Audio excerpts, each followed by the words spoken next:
On-site sales staff is not your competition. In this episode of the Tune-Up, we'll show you why.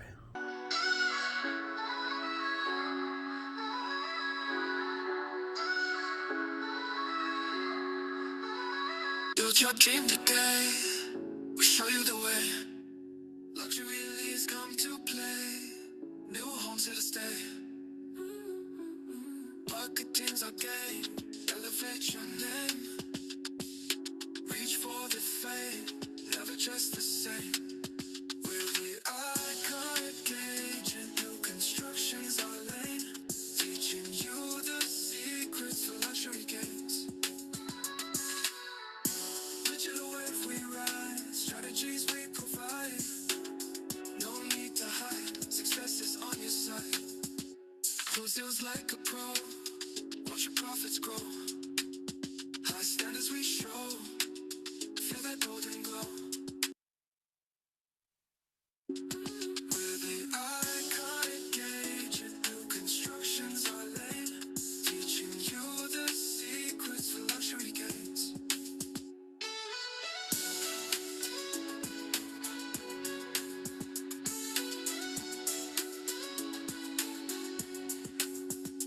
Digital wave we ride. Strategies we provide. No need to hide. Success is on your side. Close deals like a pro. Watch your profits grow. High standards we show. Feel that golden glow. We're the iconic agent. New construction's our lane. Teaching you the secrets for luxury gains.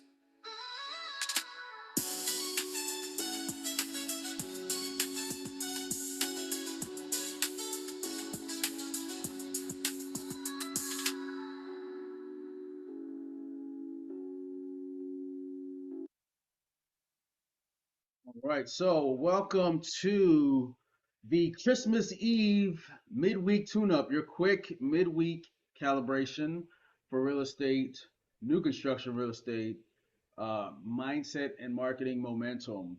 So it is Christmas Eve. If you're here live, I see a few of you are. Shout out to Jesus. I think I saw Eric go on live. Uh, Merry Christmas. And today is the 24th of December.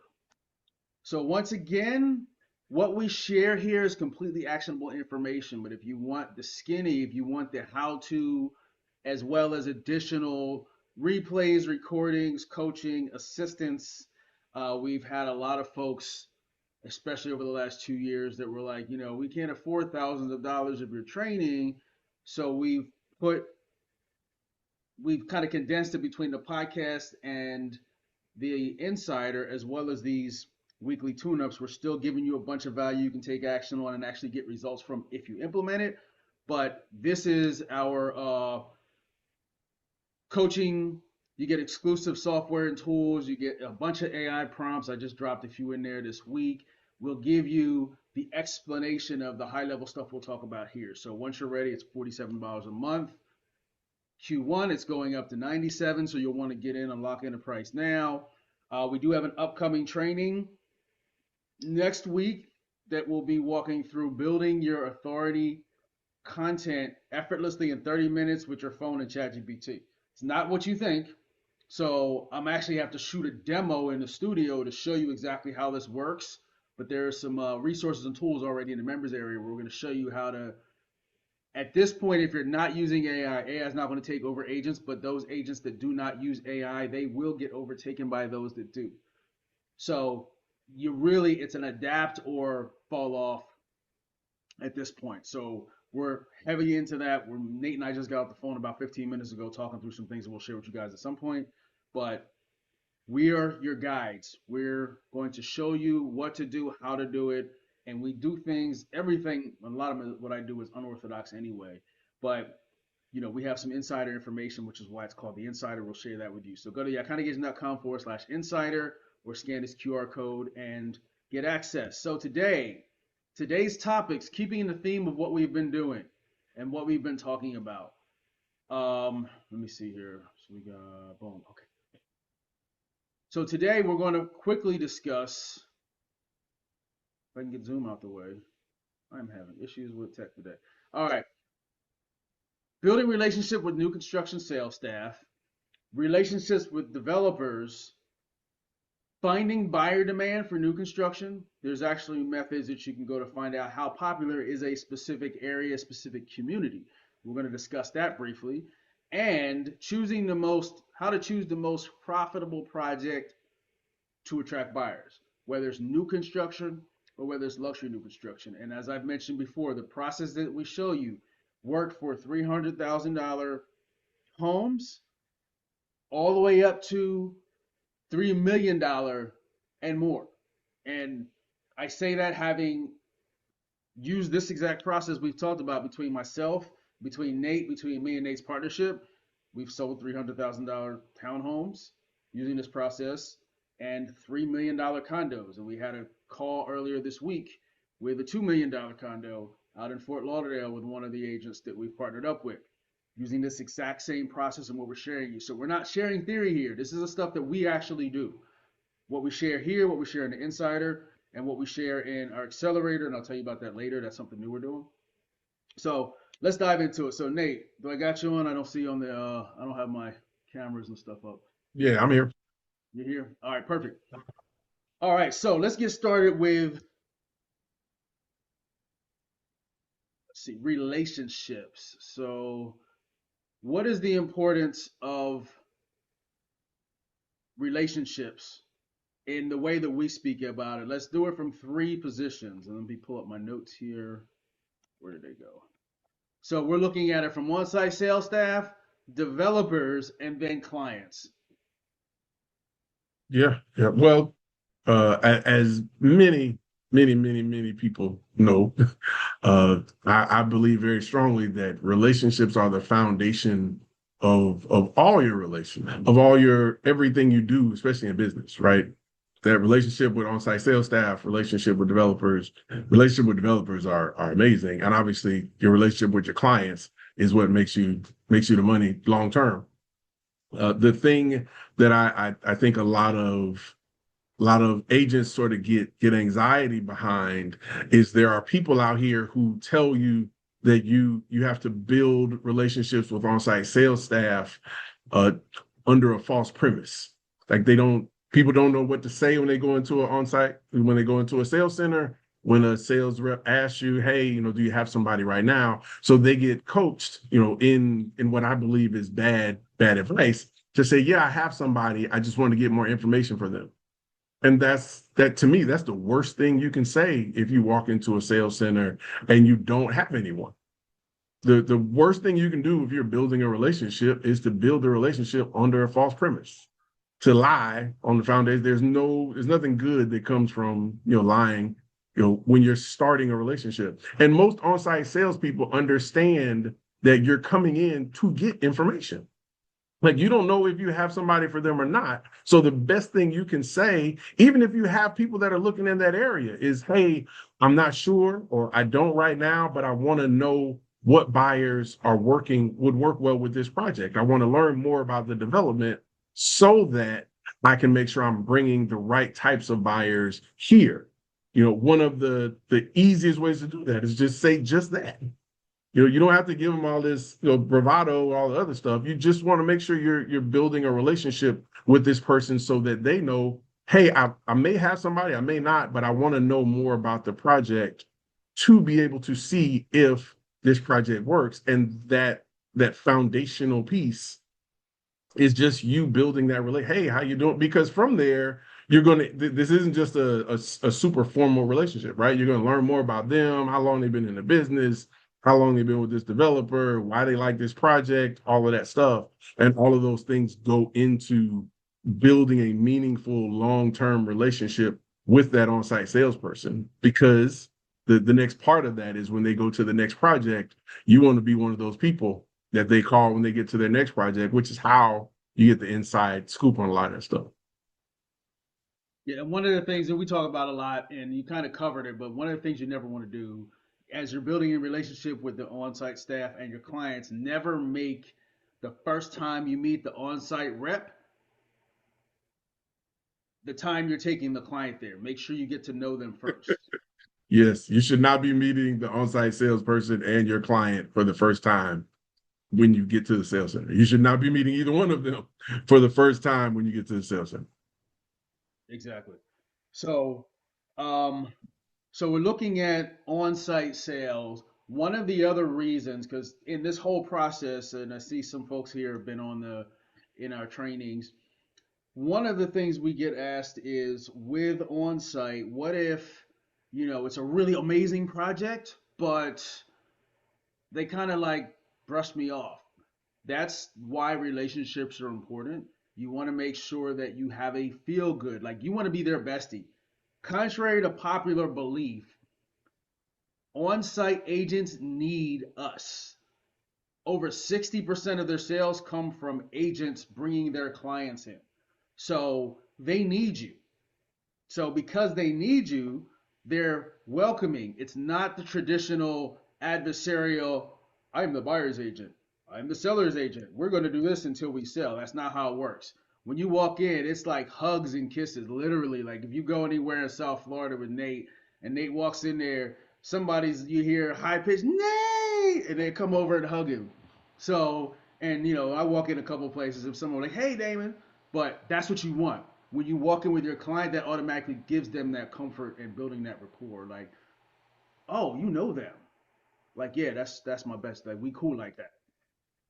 So Nate, what about developers? Because that is something I think. Now, this is me assuming. I could be totally wrong. Y'all tell me in the comments. But most agents don't even think about meeting the developer. They don't have a relationship with the developer. What does that look like, and how is that beneficial? Is it necessary? Because like I know a few small developers, and I know of other developers, but I've not met a lot, and that's not really prohibited me. But just give a little quick insight on what's the benefits Well, of knowing developers. the example that I give agents all the time is, you know what Beyonce looks like, and you ain't never made no money with Beyonce. However, if the CEO of Lennar was to walk into a coffee shop and stand in line behind you, you wouldn't know who they were. And that doesn't make sense to me. If you're here in South Florida and you're trying to sell Porsche or Bentley or Armani or any of these other really sexy buildings, you should probably know what that developer looks like. If you're in some of the smaller markets where you're looking at single family homes, same thing. One of the most powerful ways to know what they look like, other than just being up on what's going on, like being on the Biz Now list, watching your Real Deal emails, stuff like that, is to attend these commission meetings. Why? Because when these commission meetings come around, these developers need variances. They want to build more than whatever that particular community may allow. The developers show up in person for these commission meetings. So that allows you to not only, see what they look like, but it usually gives you an opportunity after that commission meeting to get some FaceTime with them, to introduce yourself to them, to ask them questions about the project, because usually commission meetings are not that very crowded. They're not crowded at all. Right. So there are a couple people that are there, but usually commission meetings are not very crowded, which gives you an opportunity to get FaceTime with a developer that allows you to build that rapport, that allows you to see sort of where their head's at. And the next step in that is then when you're at that sales center, because you're going back, because you're on the on-site sales agents list, because you're going for happy hours, because you're going for groundbreakings, because you're going for floor plan unveilings. When that developer is there, now you know the developer, right? So you can walk up and introduce yourself when everybody else in the room thinks the developer is just another member of the staff, because they don't know what he looks like. And usually developers aren't high profile people. They're just sort of there and they blend in with everybody else. So you have no idea what they do. So understanding, who they are, what they do, and being in places where you can build that relationship with them is what sort of helps you to transcend what a lot of other agents are normally going to do. And that can really get you cool points when you walk into that sales center with your clients or with other agents, for that matter, and you can introduce yourself, or the developer sees you and they're like, hey Damon, man, how you been? And they're like, man, who is that? Oh, that's the developer. The on-site sales staff will be like, how do you know him? Oh yeah, I saw him at a commission meeting the other day, or I saw him at some other industry event. So making sure that you're being in the place to position yourself where you can build those relationships and get that face time with developers can help you and your business on multiple levels. Okay, cool. Now moving quickly to clients. So obviously you want to have a relationship with your clients. You have leads coming in, they're new. You want to build a rapport with them, find out what they're looking for, do your buyer's presentation. You guys know what you're doing there. We can dive deeper into that later. But there are clear roles that you want to be aware of. And one is, unlike a traditional resale where you kind of have to be the alpha with your client and say, hey, this is what we're doing, and kind of guide them through. You fall back in new construction because you are not the expert. The on-site sales staff is, and they're not going to take your business. So that's one thing. Newbies that come into this, they want to puff their chest out and be like, I am. You don't want to do that. You want to fall back and let the expert, who was the on-site sales rep, let them handle the presentation. Of course, you ask intelligent questions, etc. But you can fall back there, and that's something that we've seen a lot. I talked to it was a DRB Homes rep. There was a popular TV show that was on Netflix, and one of the agents that was with that brokerage might have even been on the TV show. Came in, these are about $1 million homes, and was just like giving bad information and talking like, yes, this is what this is, my client the whole nine. And she pulled her aside and was like, hey, like, sweetie, this is like, we work together. You're not giving the right information.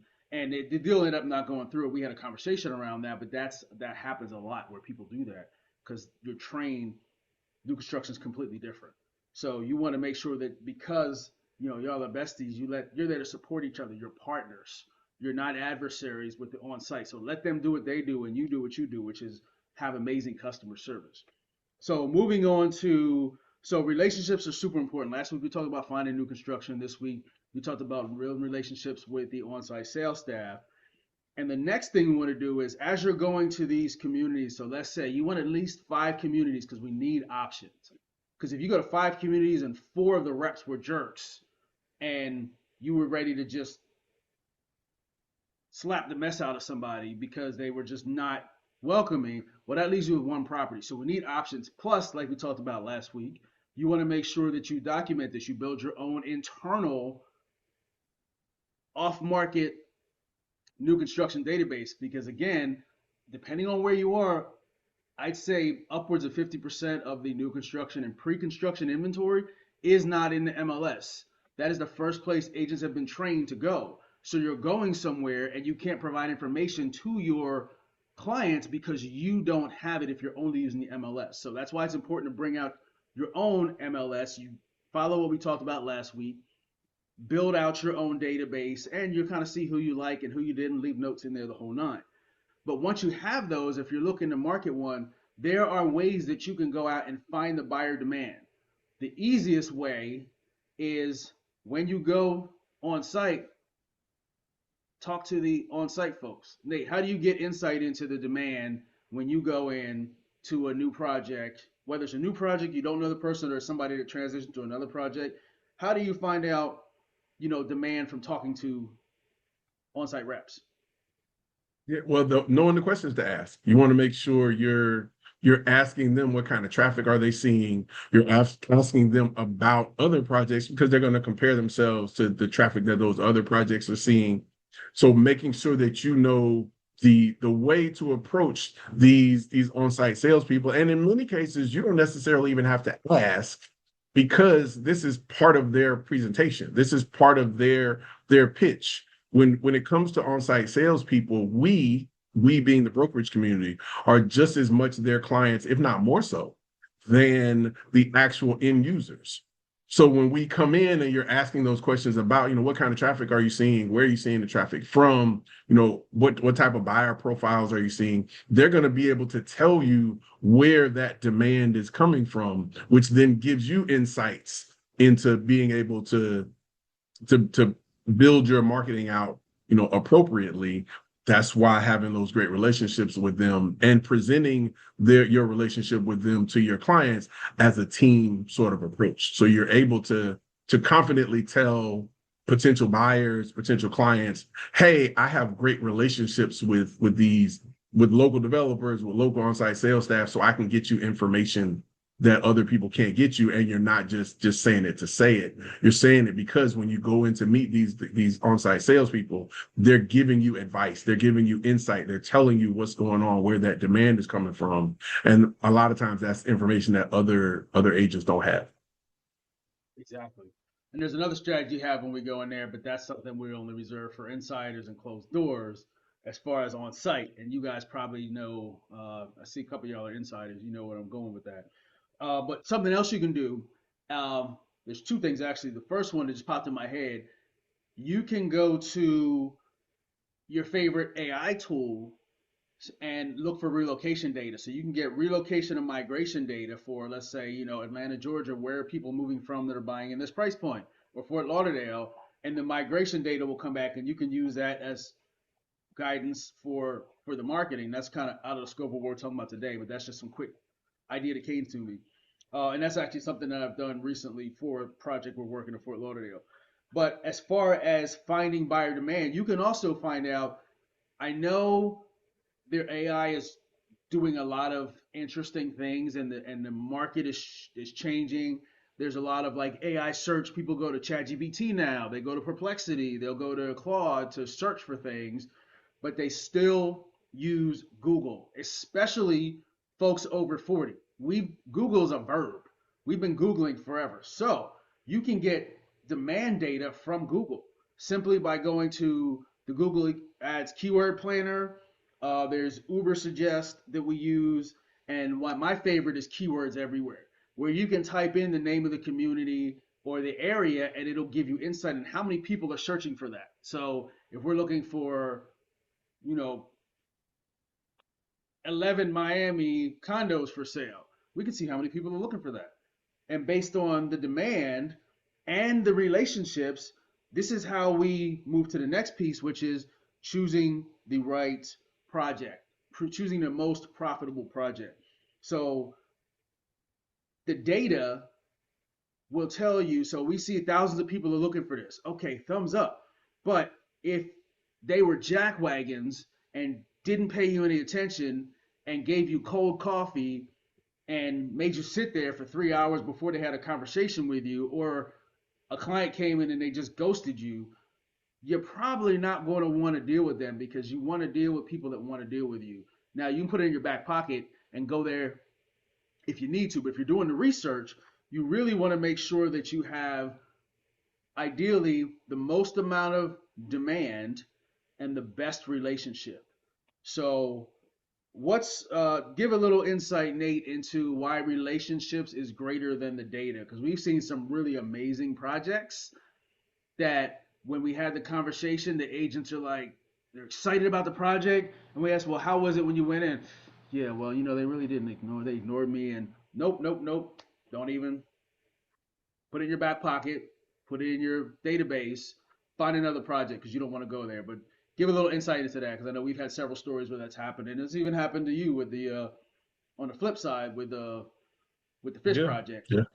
Yeah. So the key is that you have to be mindful that at the end of the day, this is a people-based business, and people are going to be people, right? So you have to have a very good working relationship with on-site salespeople, because they're your product expert. You're the area expert, but that on-site salesperson is the product expert. So that means, one, there's going to be a lot of back and forth, a lot of handoffs, a lot of direct communication between that on-site salesperson and your client.